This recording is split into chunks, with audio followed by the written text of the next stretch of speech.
Love has become a relevant thing in human life only because human emotion is a strong aspect of being human being. In human life, emotion is a very powerful thing. Even in this day and age, though people think they're very intellectual, even today, their emotions are the strongest aspect. Yes or no? It's the most intense aspect of their life. They claim they're intellectual, but their intellect is never so intense, but their emotions are intense. Maybe not love, maybe not compassion, but maybe anger, maybe irritation. These are all emotions. So emotion is a very important aspect of being human. Now we're only talking about what type of emotion do you want to have? Now do you have a mind? Do you have a mind? Yes. Would you want it to be sharp or dull? Huh? Why? It works better that way, isn't it? Similarly, if you have emotions, do you want to have sweet emotions or bitter emotions? Sweet emotions, it works better that way, isn't it? So love means just that. You have transformed your emotions into sweetness. Now I want to be in love without emotion.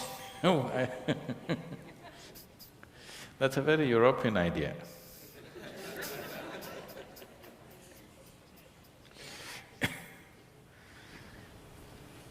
Love is an emotion. It is the sweetness of your emotion which we are referring to as love. If the same emotion becomes bitter, we call it hate. Usually it is the people whom you love that you hate, isn't it? Some time ago you loved them, now you hate them. You don't hate that man who's just walking on the street, isn't it? Some love should have happened and now the coin fell another way and now it's become hate. Yes? So it's just the same coin. If it falls this way, it becomes love, if it falls that way, it becomes hatred. Don't think they're too far away. They're pretty close. One little thing goes wrong, love becomes hate, isn't it? So, how to be in love without emotion? Love is an emotion. Now the choice is only, do you want your emotions to be sweet, pleasant or unpleasant emotions? That's your choice. It's an obvious choice, isn't it? But most people are keeping their emotions bitter most of the time. Bitterness need not necessarily mean they're in active hatred. They're in irritation, they're in agitation. They're in some kind of… fear is also an emotion, anxiety is an emotion. It is in some level of unpleasantness. If you make your emotions very pleasant, then life will be very pleasant. Even today, most people experience as a moment of love as the most profound experience of their life. It is not. But they experience it that way because that is the most intense thing they have touched. What that is the deepest dimension of life they have touched is a moment of love. So they raise it to heaven. People are transporting it to heaven. People are talking about divine love.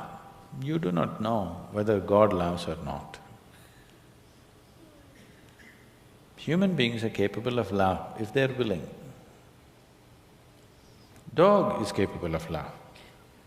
When human beings fail you, you get yourself a dog. If you get a dog, 12-year guaranteed love affair. Yes? Do not underestimate this. You get yourself a dog, every day you come home, what a welcome you get, huh? Your wife, she's no good. One day she's one way, your children, they're not interested whether you come home or go. But your dog, every day, what an excited welcome he gives you. Nobody's capable of this, isn't it? Every day, without fail, he'll never show disinterest in you. is such a boost for you, you know. Dog is love for sure. Maybe it's just a spelling mistake. You know, typos can happen.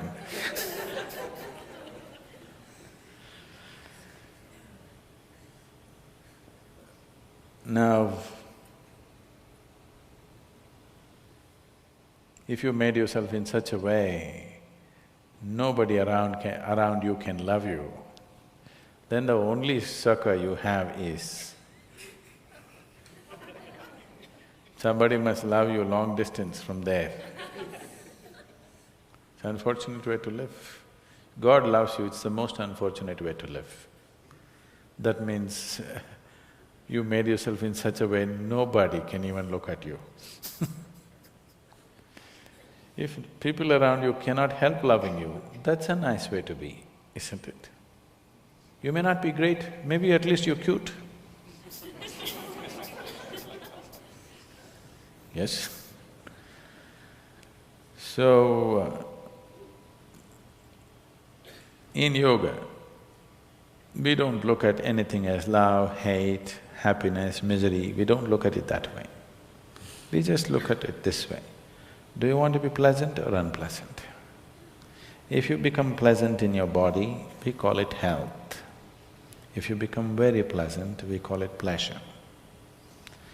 If your mind becomes pleasant, we call it peace. If it becomes very pleasant, we call it joy.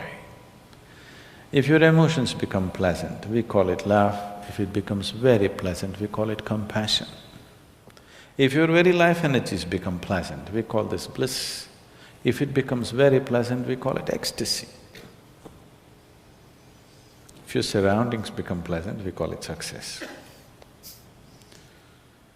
So, the other names that you give are just leading to confusion.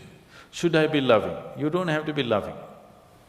Just be pleasant in your body, pleasant in your mind, pleasant in your emotions, pleasant in your energies, you will be a wonderful being. If your emotions are pleasant, if somebody comes here, you can share that pleasantness with them. If your emotions are unpleasant, for sure you share that with people, isn't it? Yes or no? So you cannot do something that you are not. If this is feeling pleasant now, it will naturally be pleasant to everything. If this is feeling unpleasant right now, it will be nasty to everything. So instead of seeing how to make this pleasant, you want to be pleasant to somebody. That is being loving. You don't have to be loving. If everything within you has become pleasant, whatever is needed in that moment, you will do. If you need to say pleasant things, you will say that. If you need to say some hard things, you will say that. But without any unpleasantness in you, that's important, isn't it?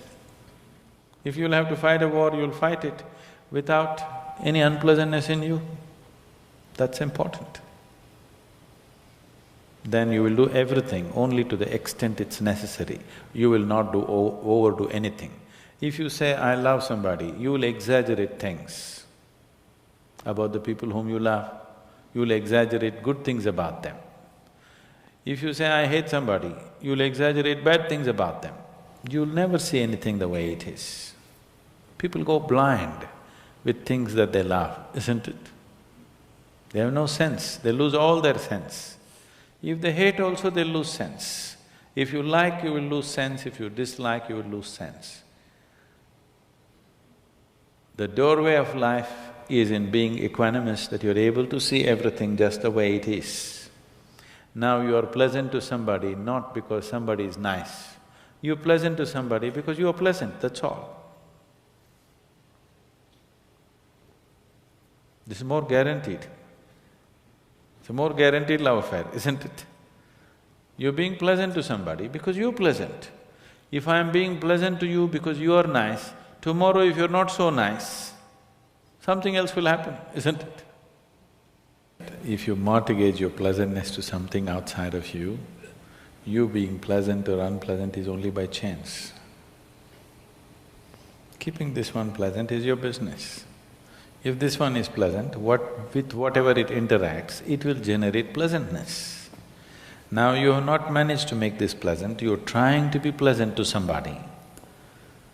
And that is subject to so many things. If you have to be pleasant, they have to be fixed the way you want them. And that's not possible. Nobody can be fixed the way you want them. You're not able to do that even with one person, isn't it? You cannot even fix one person the way you want them, forget about the whole world. The more you try this, the more bitterness and unpleasantness will happen. That is why in the so-called most intimate relationships, maximum amount of unpleasantness happens. So this is because you're trying to do something that you're not. You're trying to be loving when you're not pleasant. When you're feeling bitter, you try to be loving and see it'll destroy you, isn't it? Yes or no? You tried all these things, isn't it? It's destructive. When you're feeling pleasant, it is effortless. So, you just have to look at why is it you being pleasant or unpleasant is mortgaged to external situations. If everybody around me is unpleasant, how can I be pleasant? Especially if everybody around you is unpleasant, it's all the more important that you're pleasant, isn't it? Yes or no? If everybody around you is in a mess, is it not all the more important that you're pleasant? If everybody around you is unhealthy, is it not very important that at least you're healthy, even if you want to take care of them? Is there any logic to everybody is unhealthy, so let me also get sick? What is the logic behind this? So if people around you are unpleasant, it becomes even more important that you're pleasant.